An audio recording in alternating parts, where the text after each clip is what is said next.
Hi, my name's Anna, and I'm going to talk about Week 6's theme of semiotics, discussing some of the theorists, the theories behind the theorists, and also look at one of the texts from Week 6.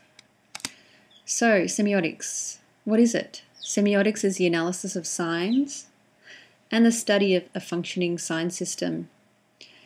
Signs, according to semiotic theory, may take the form of words, images, sounds, odors, flavors, acts, or objects. And the term semiology and semiotics are often used interchangeably. Here's a quote from the founder of semiology or semiotics. It is possible to conceive of a science which studies the role of signs as part of social life. It would form part of social psychology and hence of general psychology. We shall call it semiology. It would investigate the nature of signs and the laws governing them. Who was Ferdinand de Saussure? He is viewed as one of the most important figures of 20th century linguistics and is considered one of the fathers of semiotics and had a major influence on the formation of or the development of structuralist theory. Saussure stressed the arbitrariness of signs, meaning there was a real disconnect between a word and the concept it represented. Say, for example, there's nothing tree-ish about the word tree. The principles of semiotics have since been utilized in such diverse fields as art, film, literature, psychology, marketing, psychoanalysis, development, and computer science. Here's a breakdown of Saussure's theory on semiotics, looking at the signifier and the signified. So according to Ferdinand de Saussure, a sign is composed of the signifier, the form the sign takes, and the signified, the concept the sign represents. As you can see, there's an image with the concept and the word underneath. Signifiers, here's three that we're all familiar with. Peace, anarchy, and radioactivity. Signified. The same signifier can stand for different signified concepts depending on the context. So in any other context, these two fingers, which we see as being meaning peace, may represent pacifism, alternative lifestyle, or activism. Also, the anarchist symbol may represent lawlessness, rebellion, or equality. And the radioactivity symbol, danger, restrictions, combination, and hazard. Semiotics, syntactics, semantics, and pragmatics. Now, Saussurean semiotics is often broken down into three characteristics: syntactics, semantics, and pragmatics. Syntactics is the formal or structural relations between signs. Syntax is about form.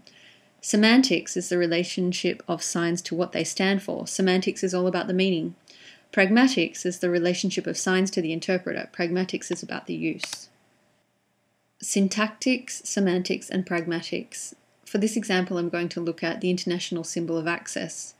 So in this example, the syntactic element is the form, and the form is the symbol itself, or a sign. So the international symbol of access consists of a person in a wheelchair in white, framed by a blue background, or vice versa. It is maintained as the international symbol for universal design.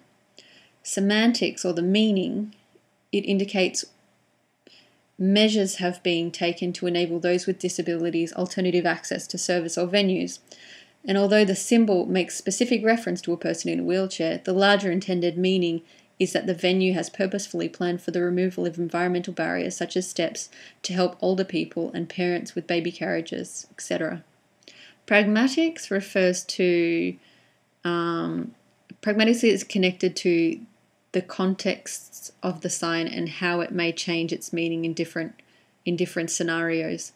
So what are the wider implications? How may it be received by, say, a person in a wheelchair as opposed to a person without a wheelchair, and then looking at another person with a different disability? There are all different implications for each individual person.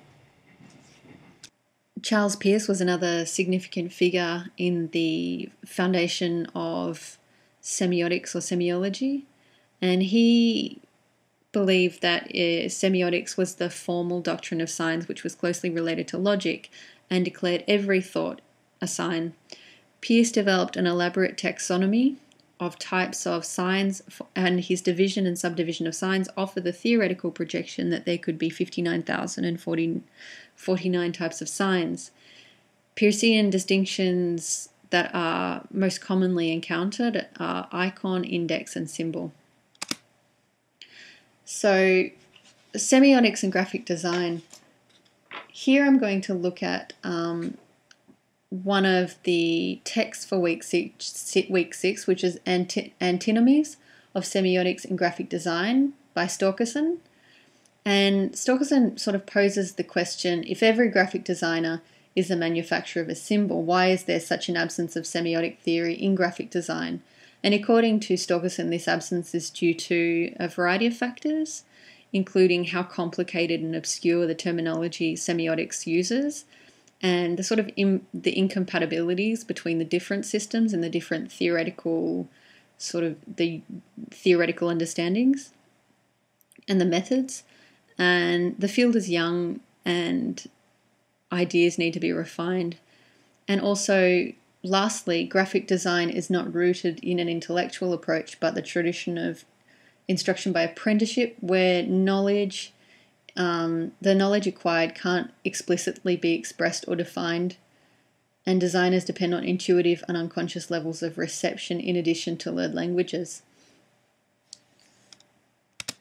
So, how much more effective and persuasive would graphic designers be if they had a background in semiotics?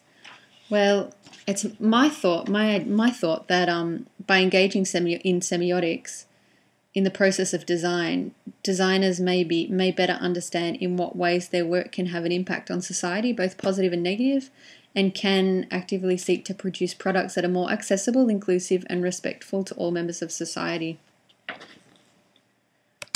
So, the last question is why, if it is very complicated and it's difficult theoretically it can get very abstract, but what is the benefit of studying semiotics? Well, studying semiotics can assist us to become more aware of reality as a construction and of the roles played by ourselves and others in constructing and contesting the reality of signs, can reveal whose realities are privileged and whose are suppressed. And last of all, to gain awareness that we actively create meaning according to complex unconscious interplays of codes or conventions, and having an understanding of this knowledge is intellectually empowering.